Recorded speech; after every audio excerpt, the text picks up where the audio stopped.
आदर, आदाब, अभिनंदन, आभार मेरे झांसी बुंदेलखंड के भाइयों-बहनों, मित्रों। आज फिर मैं आपके सामने अपना मनपसंद शो दो बातें आमने-सामने लेकर के आया हूँ, जिसके प्रायोजक जैसे कि आप जानते ही हैं हमारे कमला हॉस्पिटल से Ratna laser dental clinic doctor Rajat Masuria and doctor Archana Masuria हैं, जो कि झांसी के बेस्ट मैक्सिलोफेशियल सर्जन्स में से एक हैं।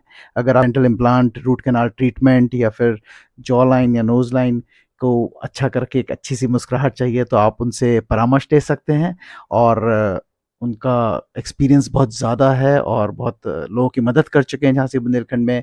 नीचे दिए हुए डिटेल्स पे आप उनसे कॉन्टैक्ट कर सकते हैं और अपॉइंटमेंट ले सकते हैं। इसके साथ-साथ जो हमारे सह प्रायोजक हैं वो हैं इंटीरियर टच, जो हमारे लग्ज़री लाइफ़स्टाइल का एक दूसरा नाम है। इनके शोरूम में जो हम फर्नीचर फर्निशिंग की रेंज देखते हैं वो बहुत ही बढ़िया है और लोग बाग जो दिल्ली जाके लेना चाहते हैं वो उनको झांसी में ही मिल जाती है एक अच्छी क्वालिटी पे।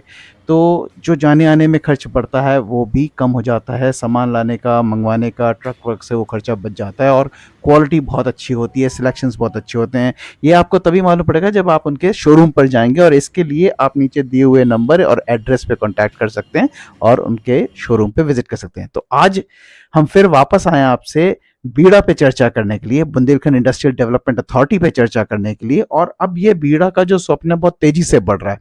अभी तक हमने झांसी और बुंदेलखंड के लोगों को बीड़ा के बारे में 3 एपिसोड्स बना के दिखाए हैं।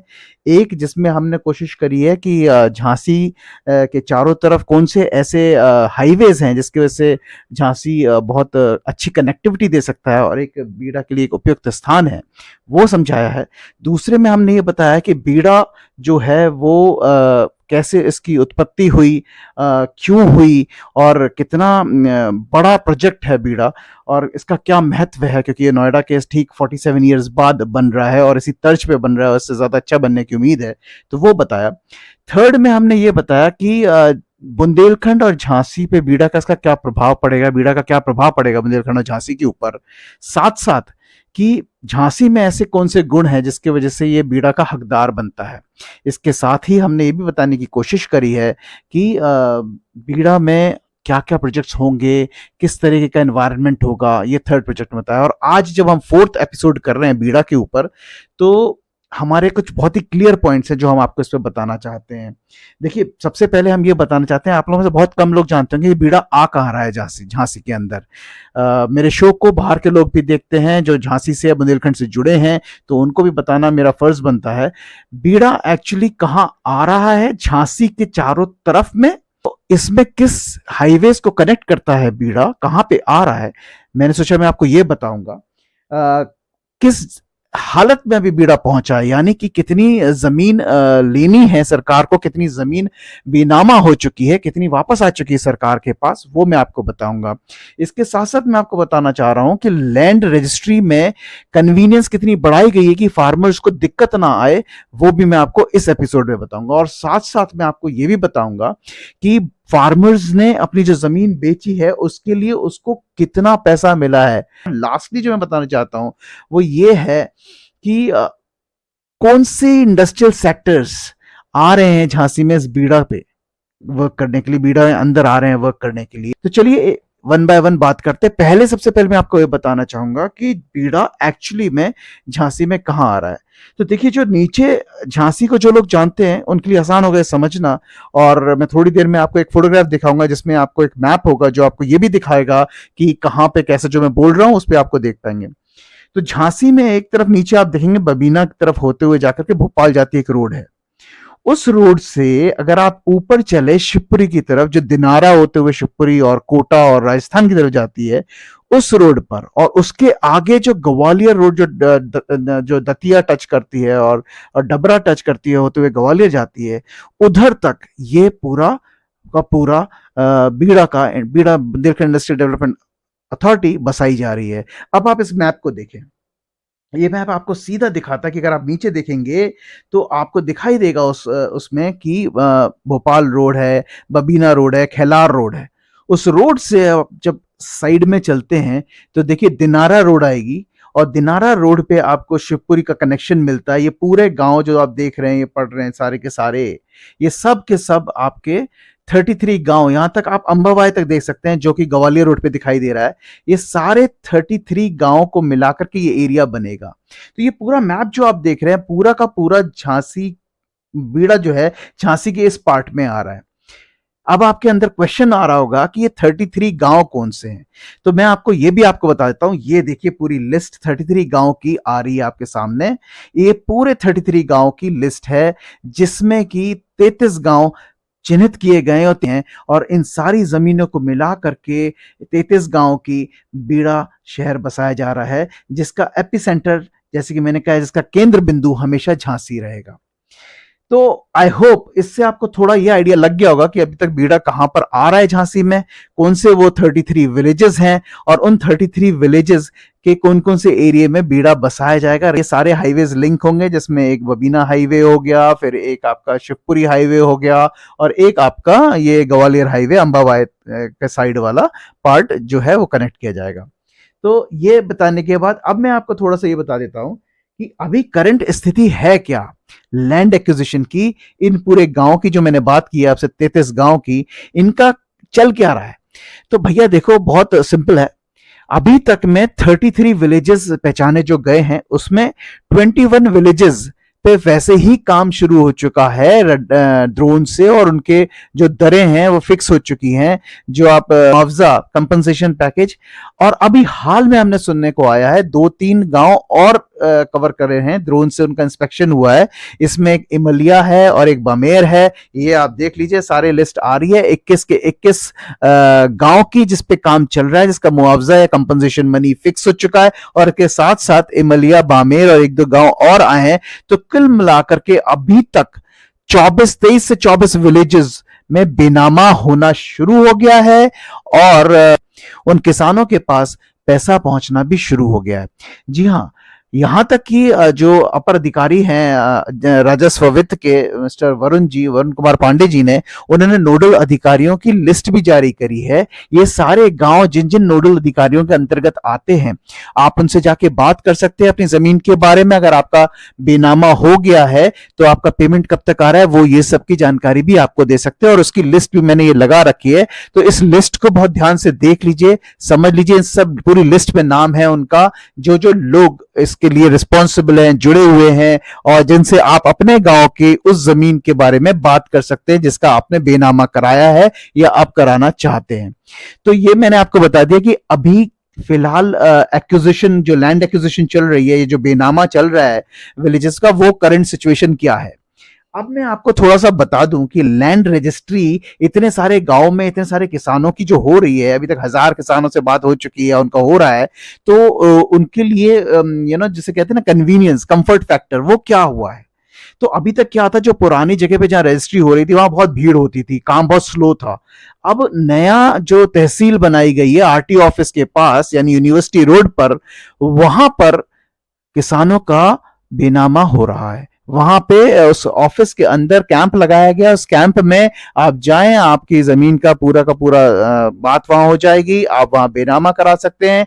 वहीं से आपको सारी इंफॉर्मेशन ऑन योर पेमेंट्स, जैसे कि उन्होंने बोला है आला अधिकारियों ने, जिसमें वरुण कुमार पांडे जी, उन्होंने बोला है कि बेनामा यानी रजिस्ट्रेशन के बाद आपके 1 हफ्ते में आपके अमाउंट जो है आपके अकाउंट के अंदर क्रेडिट हो जाना चाहिए। तो इसके लिए आप उनसे बात कर सकते हैं। कहीं डिले हो रही है तो आपको रीजन मालूम पड़ेगा, और क्यों हो रही है और कब तक आ सकती है, सारी चीजें आपको वहां पे मालूम पड़ जाएगी। देखिए, सबसे बड़ी बात आ जाती है इन सब के बाद कि at the end of the day इस सबसे किसान को क्या लाभ हुआ, क्या किसान रईस हुआ या किसान के पास पैसे पहुंचे। सुनने में तो बहुत अच्छी अच्छी चीजें आई हैं, और जो सच भी है कि किसान यानी farmers has been paid 4 times compensation money of the circle rate. यानी कि अगर मैं समझाऊं, किसानों को उनका मुआवजा सर्कल रेट के 4 गुना मिला है, जिसमें पेड़, कुएं, सब चीजें गिनी गई हैं। तो ये एक बहुत अच्छी बात है। बट कहने का जमीनी तौर पर क्या किसानों को इससे लाभ हुआ है, तो किसानों को सुनने में जो आया है, जो जो अखबार बताते हैं, जो किसान बता रहे हैं, गाड़ियों की सेल्स बता रही है। जी हाँ, अखबार में ये तक आ चुका है कि फरवरी 2024 से लेकर के अभी तक में गाड़ियों जिस रेट से झांसी में बिका करती थी उसमें वृद्धि आई है। मैं 4 पहियों की बात कर रहा हूँ, 2 पहियों की बात कर रहा हूँ, सबकी बात कर रहा हूँ, उसमें गाड़ियों की सेल में उछाल आया है, जो कि बताता है हर किसी की लाइफ, यानी इन लोगों की लाइफ में एक सुधार के लिए एक ये सिग्नल है। फिर भी मैं आपको ये बताना चाहूंगा कि आप ये समझ लीजिए जो वेल्थ क्रिएशन है अभी तक, आप ये समझ लीजिए कि 3100 अराउंड एकड़ लैंड, ये 3100 लैंड जो है वो 500 करोड़ के मुआवजे पे ऑलमोस्ट 15 विलेजेस की 1000+ फार्मर्स के बीच में बढ़ चुकी है। मैं फिर से रिपीट कर देता हूं, 3100 एकड़, 500 करोड़ और 15 विलेजेस से साथ ही साथ 1000 फार्मर्स को इतना मुआवजा निकल चुका है या निकलने को है, पहुंच गया है, उनके अकाउंट में पहुंच रहा होगा। तो इतना पैसा आया है इस पूरे बीड़ा की वजह से झांसी क्षेत्र में।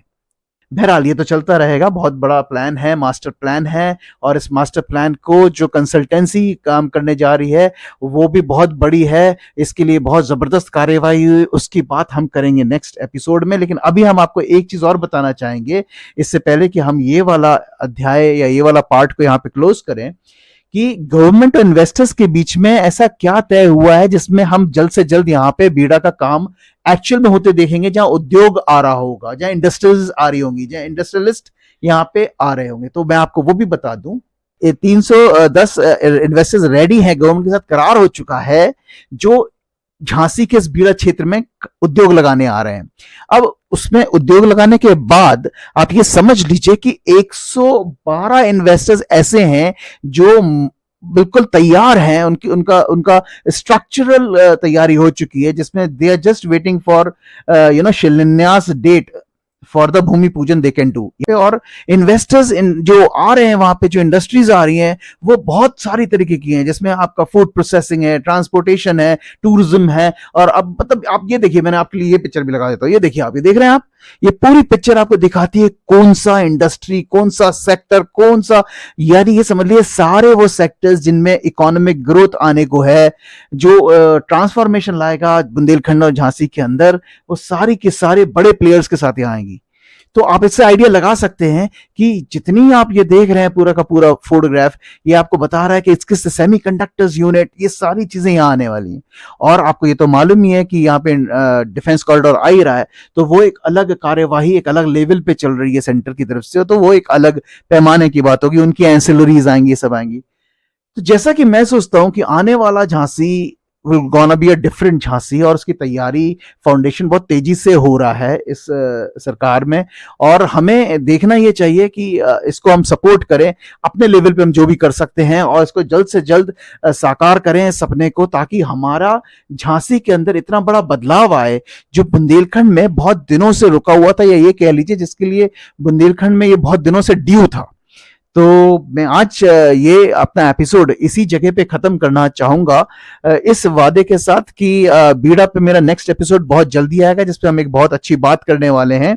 और अभी मेरे को जो मुझे आपको बताना था, जैसे कि बीड़ा एक्चुअली में झांसी में कहां पर है, बीड़ा की करंट लैंड एक्विजिशन यानी कि बेनामा की जो आज की स्थिति है वो क्या है, और इसके साथ साथ कि हमारे फार्मर्स को इससे कितना फायदा हुआ है, और इसके साथ में हमने ये भी आपको बताया कि कहते हैं कि उनको किस तरह की आरामदेह तरीके से प्रोसेस हो रहा है, पैसा कितने समय पे उनके टाइमली पहुंच रहा है उनके पास, कि नहीं पहुंच रहा है, नहीं पहुंच रहा है। तो आप नोडल अधिकारी से मुलाकात कर सकते हैं, लिस्ट में दिखा चुका हूं आपको, इस वीडियो को दोबारा देख लीजिएगा। इसके साथ साथ कौन सी कंपनीज यहाँ पे आ रही हैं, ताकि हमारे जो यूनिवर्सिटी में या हमारे जो और प्राइवेट विद्यालयों में जो बड़े बड़े प्रोफेशनल कोर्सेज चलते हैं, वहां के जो स्टूडेंट्स हैं वो ये समझ के चले कि हमें अच्छी तैयारी करनी है, क्योंकि जैसे ही वो आएंगे यहाँ पे जॉब्स खुलेंगे तो यहाँ से लोगों का पलायन कम होगा, हर तरह के हर लेवल पे जॉब्स आएंगे, तो एक सुनहरा भविष्य हम अपने शहर में देख पाएंगे, अपने शहर को अपने आंखों के सामने बढ़ता देख पाएंगे। तो इसी एक अच्छे संवाद के साथ मैं आज का शो दो बातें आमने सामने खत्म करता हूं, और नेक्स्ट एपिसोड बीड़ा पे मिलते हैं आपसे बहुत जल्द। देखते रहिए, फॉलो करते रहिए और शेयर करते रहिए अपने सभी भाई लोगों के साथ। Thank you so much and have a wonderful evening.